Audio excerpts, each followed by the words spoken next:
you were fully qualified to get a job, but you didn't even get called for the interview just because you are a certain sex or race? How would you feel if you were out in public and someone random came up to you and started asking very personal questions? How would you feel if you were getting ready for your senior prom, but you couldn't physically enter the building? How would you feel if people only saw you for a physical deformity you were born with, instead of getting to know you as a person? I want all of you here today to take a moment to internalize these experiences and imagine just how you would feel if you had to go through them over and over and over. My name is Ishan Khurana. I'm a sophomore at Hollandale High School, and today I'm going to start your journey of unlearning negative behaviors and microaggressions towards people with disabilities. I'm sure that all of you have the best of intentions with some of these behaviors, but as you'll later find, a lot of them can truly be quite hurtful. I'm going to give tactics and advice on how we all can be better allies towards people with disabilities. Disability is not just a medical impairment. It is the experience that an individual has interacting with their environment. This experience can depend on the physical accessibility of the environment, the resources the individual is provided with, as well as the mindset of the people around them. We as allies can help to improve this experience. People can either be born with or acquire impairments or conditions, but the society that we live in is what truly disables them. Some barriers are negative attitudes, unequal resources, and inaccessible buildings. There are two models of disability. There's a medical model and a social model.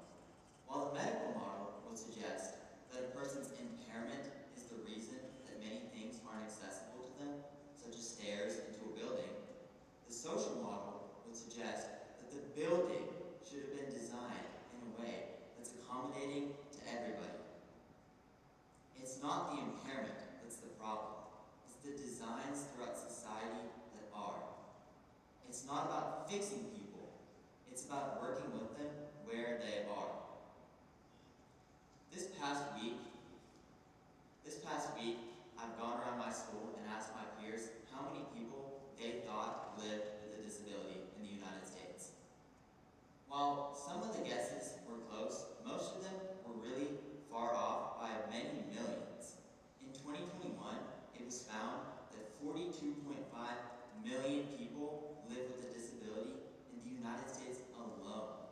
That's 13% of the population, and this includes both visible and invisible disabilities. In the world, there are 1.3 billion people that live with a disability. That's 1 out of every 6th person you see. And a lot of times, these people don't have access to education or employment opportunities, leading to them being unproductive members of society, which is both bad for them and society. As I had mentioned earlier, people can either be born with or acquire impairments or conditions. My question is, if we are designing new buildings, such as schools, malls, and movie theaters, why not incorporate universal design that's a benefit to people with permanent disabilities, temporary disabilities, as well as everyone throughout society?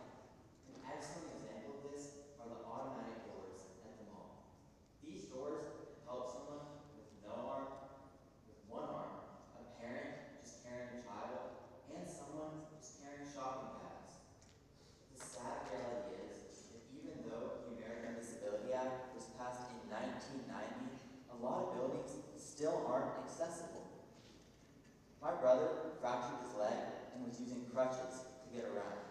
And the administration at one of his old schools told my mom that it would be too much of an inconvenience for him to come back to school and that he should stay online for the rest of the semester. As you can see in this picture above, there are 3 ways we can look at accessibility. We can provide people with equal resources, it's equality. We can provide them with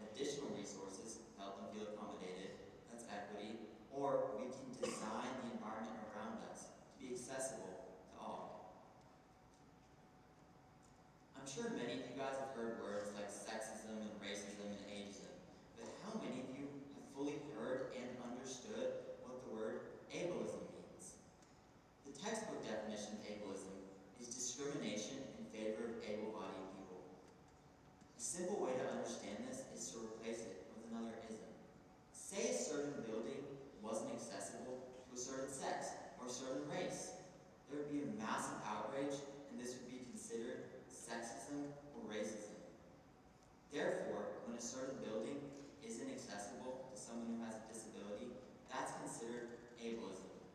Some examples of ableist phrases are calling someone with physical challenges handicapped, or calling someone with learning challenges dumb.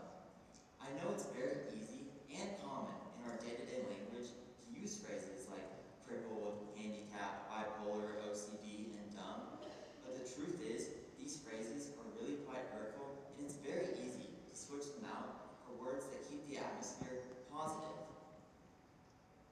A lot of times, it's not just our words that are hurtful, it's our intentional or unintentional behaviors. Microaggressions are the everyday slights, insults, and put-downs that people experience with generally well-intentioned individuals who don't realize that they've engaged in hurtful ways. My goal of talking about these is that hopefully people will start to think before they speak and act. I'm going to talk about 8 here today. The first microaggression I'm going to talk about is a denial of privacy. This is when someone inappropriately asks someone questions such as, how long is your lifespan? Can you have sex? How do you have kids? For example, say a group of friends was going out to eat, and some stranger came up and asked them questions about their family history and sex life. This guy would be considered a creep.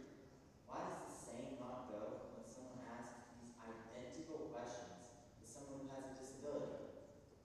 Another equally damaging microaggression is the denial of personal identity. This is when one cannot see past disability and is surprised by normalities. Say someone's talking to you about how they're excited because they picked up a new sport, and you act so surprised. This conveys to them that just because of their disability, nothing in their life can be normal, and they can't achieve the same things that you can. The third one is the denial of disability experience. This is when someone is sharing with you their very personal experience with disability, and you minimize it, saying something like, oh, come on, we all have disabilities. What a terrible thing it is to have your experience minimized when all you want or need to do is talk to someone. Number 4 is helplessness. This is when someone is trying to do a task and you rush in to help them, acting like they're a hero. This leaves them with the feeling of being helpless. Before rushing in to push someone's wheelchair, ask politely whether they would like any assistance. Number 5 is infantilization. This is when you treat someone in the manner that you would treat a child. For example, treating someone like they have the intelligence and maturity of a 5-year-old. Number 6 is patronization. This is when you praise someone for almost anything. And I know it may seem like a good thing, telling someone you're so inspiring, but saying it for day-to-day tasks